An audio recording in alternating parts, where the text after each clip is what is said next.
तसं पाहायला गेलं तर परवाची बॉडी लँग्वेज मुख्यमंत्री महोदयांची आणि आजची बॉडी लँग्वेज टोन सोशल मीडियानंतर जोडल्यानंतर आणि ते जे काही महाराष्ट्रात प्रश्न विचारतात त्यांच्याबद्दल बोलल्यानंतर आपण पाहिलं असेल थोडंसं अंतर झालेलं, पण बॉडी लँग्वेज तेवढीच डाऊन होती. पहिलं मी थोडा विचार केला की आपण खरोखर ह्या सगळ्या थापा ऐकायला बसायचं का, पण नंतर मी हा पण विचार केला की मुख्यमंत्री महोदयांचं कदाचित शेवटचं अधिवेशन असेल, त्यानंतर ते केंद्रात जातील, तर थोडं बसूया ऐकूया. म्हणून का आता मी ऐकलं, आपण पण ऐकलं, अनेक गोष्टी सांगितल्या, पण खरोखर ऑन ग्राउंड महाराष्ट्र जसा आहे आणि मुख्यमंत्र्यांच्या मनात जे आता काही चाललंय ह्याच्यात खूप तफावत आहे.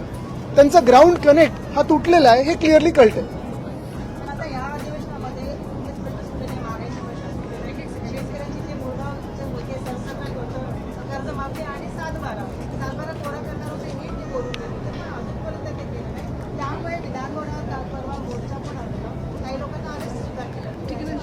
अनेक गोष्टी जसं मी सांगितलं ना, गेल्या 2-3 दिवसांमध्ये देखील आणि आपण पाहिलं असेल गेल्या 2 आठवड्याच्या ह्या पूर्ण अधिवेशनामध्ये अनेक गोष्टी विरोधी पक्षांनी घेतल्या, सत्ताधारी पक्षांनी घेतल्या. पण आज आपल्याला एक जाणवलं असेल, मुख्यमंत्र्यांच्या रिप्लायच्या वेळी देखील एक तर मिंदेंचे कोणीही मंत्री तिथे बसले नव्हते. भाजपकडून पण उपस्थिती खूप कमी होती आणि एकंदर सगळ्यांना मला वाटतं आता कळायला लागलेलं आहे की जास्ती काही आता दिवस इथे त्यांना ठेवणार नाहीत, लवकरच केंद्राकडे खेचणार आहेत. तर मला वाटतं होप्स कमी झालेले आहेत. काय देऊ शकतील, नुसतं आश्वासनामागे आश्वासनं, पण पुढे काही जमिनीवर होत नाही. आम्ही कालच सांगितलं 1 दिवस करून दाखवा, ती पण हिंमत नाहीये. मुख्यमंत्री एकनाथ शिंदेंनी आरोप केले की जे राम मंदिर चोरीबद्दल जे आरोप करतात त्यांनी सिद्धिविनायक मंदिर तेव्हा तुमच्या सहकाऱ्यांकडे ते होतं, तेव्हा त्याच्यात चोरी झाली, दानपेटीत चोरी झाली, त्याच्यावर ते का बोलत? काय माहिती नाही, हे आरोप खरे असते तर त्यांच्यासोबत गुवाहाटीला पळाले असते. त्यांच्यावर जे भाजपने त्यावेळी आरोप केले होते, पळकुट्यासारखे पळाले ते घाबरून सुरत, गुवाहाटी, गोवा आणि मग इथे येऊन ते मुख्यमंत्री बनले. एकंदर काय तर त्यांनी जे ऑपरेशन देवेंद्र फडणवीस सुरू केलेलं आहे त्याच्याकडून कुठेतरी तुम्हाला डिस्ट्रॅक्ट करण्यासाठी हे सगळे करत आहेत. पण एकच मी त्यांना विचारतो, हिंमत असेल आणि खरोखर जे ते सांगतात की आम्ही बाळासाहेबांचं हिंदुत्व पाळतो, माझे आजोबा वंदनीय हिंदू सम्राट बाळासाहेब ठाकरेंचं हिंदुत्व, त्यांच्यात एक थोडं कणभर जरी असलं तरी त्यांनी प्रधानमंत्र्यांना प्रश्न विचारावा की राम मंदिर जे लुटलं ते ट्रस्टीजनं नेमलं कोणी, चंपत रायला नेमलं कोणी, अनिल मिश्राला नेमलं कोणी, जी दानपेटीत चोरी झाली आहे ते ट्रस्टीजला कोणी नेमलं, उज्जैनमध्ये जे मुख्यमंत्र्यांनी लुटलं ते मुख्यमंत्र्यांना कोणी नेमलं, हे त्यांनी हिंमत दाखवावी बोलण्याचं.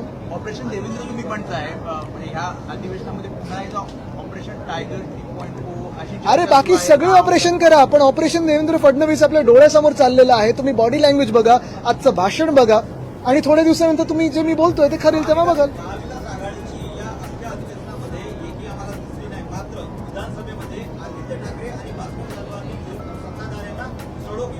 नाही, सगळे होते, महाविकास आघाडी सगळी होती. काल पण 3-3:30 पर्यंत बोलत होते हे सगळे माझे आजूबाजूचे सहकारी. मला वाटतं सगळ्यांनी जे काही जनतेचे प्रश्न आहेत ते त्यांनी विचारण्याचं काम केलं. काय आहे की हे सगळ्या भाकड कथा आणि थातूरमातूर बोलण्यापेक्षा गेल्या आठवड्यामध्ये पावसाळ्याने जो हाहाकार माजवलेला आहे, कुठे मिसिंग लिंकवर दरड कोसळते, कुठे खड्डे पडलेत, त्यांनीच उद्घाटन केलेल्या कोपरी पुलावर जे खड्डे पडलेत, सगळीकडे जी काही लोकांचे हाल झालेले आहेत 4 वर्ष किंबहुना 2019 पासून, म्हणजे आता किती तुम्ही मोजा, 2019च्या नोव्हेंबर पासून आतापर्यंत ह्यांच्याकडे नगर विकास हे खातं आहे. 4 वर्षामध्ये महापौर नव्हते तेव्हा प्रशासक पण ह्यांचेच होते. पैसा गेला कुठे, खाल्ला कोणी? जे कॉन्ट्रॅक्टर्स मी सतत सांगतोय, कॉन्ट्रॅक्ट तुम्ही कॉन्क्रीटच्या रस्त्यांचं दिलं, कॉन्क्रीटचे रस्ते होतेच, त्याचसोबत झाडं कापण्याचं कॉन्ट्रॅक्ट तुम्ही बिल्डिंग कॉन्ट्रॅक्टरनं दिलं. हे सगळे पैसे तुमच्या खात्यात आले आणि म्हणून आज लोकांचे हे हाल झालेले. त्याच्यावर पहिलं उत्तर द्यावं. आणि मी परत तुम्हाला सांगतो, त्यांनी हिंमत असेल तर माझ्या बाजूला इथे उभं राहावं आणि तुमच्या समोर साक्षीनी आम्ही डिबेट करू सगळ्या विषयांवर. त्यांनी पाहिजे तर पूर्ण खातं घेऊन त्यांचं उभं राहावं. खातं म्हणजे जे काही खाल्लं ते नाही, जे त्यांचं खातं डिपार्टमेंट असतं ते, पेपर सकट उभं राहावं, टेलिप्रॉम्प्टर लावावे आणि मी एकटा बिना पेपरचं इथे उभं राहील.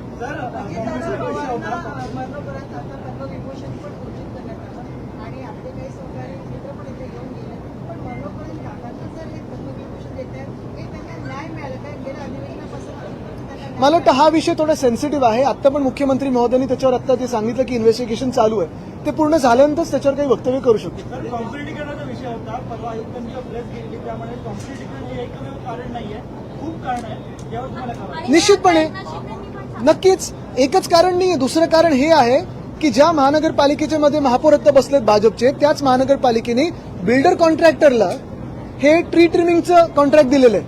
आता गफलत बघा अशी आहे, भाजपचं सरकार आहे, कांदळवनं असतील किंवा जंगलं असतील उठसूट कापायला निघालेत, छाटणी नाही पूर्ण छाटून टाकायला निघालेत, पण छाटणी करायची जिथे ट्रिमिंग करायचंय तिथे काम केलेलं नाहीये.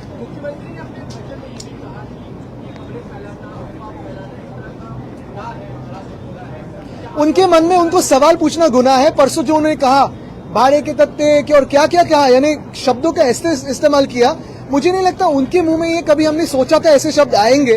पहले हमें लगा था कि वो सुसंस्कृत है, लेकिन धीरे धीरे जो असली कलर है या फ्रस्ट्रेशन है वो दिखने लगा. दुर्भाग्यपूर्ण बात यही है कि उनका फ्रस्ट्रेशन जो दिख रहा है वो अभी राज्य पे रिफ्लेक्ट कर रहे हैं वो, और शायद ये उनका आखिरी सत्र है, इसलिए तो हम सभी आज बैठे थे ये सारी झूठी बातें सुनने. आदित्यजी, आज राजोर पाटील महापालिकेत आल्या होत्या, ना शिंदेच्या कार्यालयात गेल्या ना ठाकरेंच्या कार्यालयात गेल्या, थेट आल्या, सही केली आणि निघून गेल्या. नेमकं त्या कुठे आहेत, काय? बघा, मी त्यांची थोडी आत्ता मनस्थिती समजू शकतो, कारण त्यांनी मध्ये उद्धव साहेबांना येऊन भेटून पण गेल्या आणि त्यांनी सांगितलं त्या पक्ष सोडत नाहीयेत. ठीक आहे, काहीतरी त्यांच्या परिवारातलंच आहे म्हणून मी जास्ती त्यांना आता या वादात खेचणार नाही, आणि ही संवेदनशीलता आम्ही पाळतो. आप कह रहे हैं ऑपरेशन देवेंद्र चल रहा है. क्या क्या कौन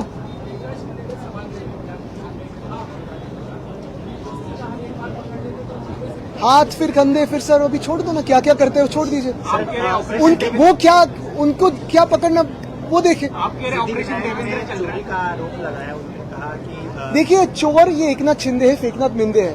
उन पे आरोप लगे जो सही थे, इसलिए वो भाग के गए सूरत, वहां से गए गुवाहाटी, फिर आए, और जैसे ही भाजपा को पता चलता है कि आप भ्रष्ट हो तो आपको मुख्यमंत्री उप मुख्यमंत्री बना देते हैं. वो तो दिख गया.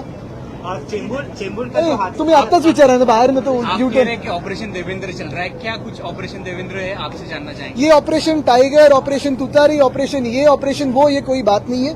बात साफ है कि फेकनाथ बिंदे को स्वयं सीएम बनना है, भाजपा के 130 होके भी खुद को सीएम बनना है, हाथ पैर मार रहे हैं, पैसा पहुंचा रहे हैं, सब कुछ कर रहे हैं, और एक ही बात है कि ऑपरेशन देवेंद्र फडणवीस को उन्होंने इनिशिएट किया है. इसकी बात यही है कि ये फडणवीस साहब का शायद आखिरी सत्र है, अधिवेशन है, उसके बाद केंद्र में मंत्री बनाया जाएगा और यहाँ कोई दूसरा मुख्यमंत्री आएगा. सर, चेंबूर में जो पेड़ गिरा है, ऐसा एक रिपोर्ट आई है प्राइमरी की सीमेंट की वजह से जड़ों में पानी और मिट्टी नहीं पहुंच पाई, जिस वजह से ये हादसा हुआ. आप बिल्कुल, और अभी तो म्युनिसिपल कमिश्नर कह रहे हैं कि सीमेंट की वजह से नहीं है. बात यही है कि जब भी आप रास्ते के काम करते हो, एक तो 30 फुट से छोटा रास्ता हो तो उसको सीमेंट कंक्रीट नहीं करते. दूसरी बात यह है कि मुंबई में अगर आप देखें तो कंक्रीटीकरण ऐसे किया गया है, किसी कॉन्ट्रैक्टर ने, बहुत सारे ये लोग हैं जिन्होंने पूरे जो जड़ है पेड़ के वो ही कवर कर दिए.